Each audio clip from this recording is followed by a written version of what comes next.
It has been 114 days for me to be on zero carb. I'm a carnivore. This is part 3 and what I've noticed over time. In the first part, I talked about my sleep, how good it is, not ever feeling hungry, no carb cravings. I'm no longer feeling bloated. My skin is way healthier. And one of the biggest things is that I've learned is how long, especially somebody my age, it takes for recalibration for the cells in the organs and everything to start to heal. That takes a lot longer.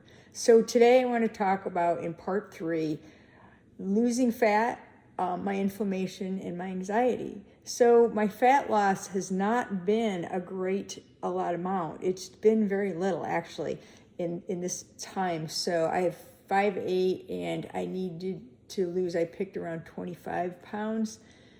But I realized that I'm not losing muscle, and a lot of other weight loss programs like GLP-1s and just regular dieting where you have to count everything, you're going to lose muscle, and that's something at my age I can't afford to do. So I do exercise. I'm not crazy about it, but I lift a couple times a week. And now that it's springtime, I go out on my bicycle, I hike, and I do some light jogging. My inflammation is greatly reduced. That's great. So one of the things in my weightlifting is to do squats. And before I could feel my knees, it would be so painful. And they would pop and they just would crunch. And I just hated it, even if it was just a bar without any weight on it. But now I can feel that all of my inflammation is reduced. I don't wake up. I'm not achy anymore. There's more to go. I'm really looking forward to the 6 months time to see where my inflammation is at.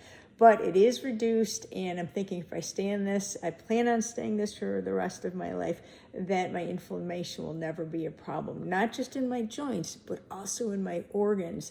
And I know that inflammation can affect the brain. I am a licensed mental health professional, and this is one of the things we talk about is how the poor diet and inflammatory type foods can create inflammation in the brain. And if your brain is inflamed, it will promote or exacerbate mental health conditions.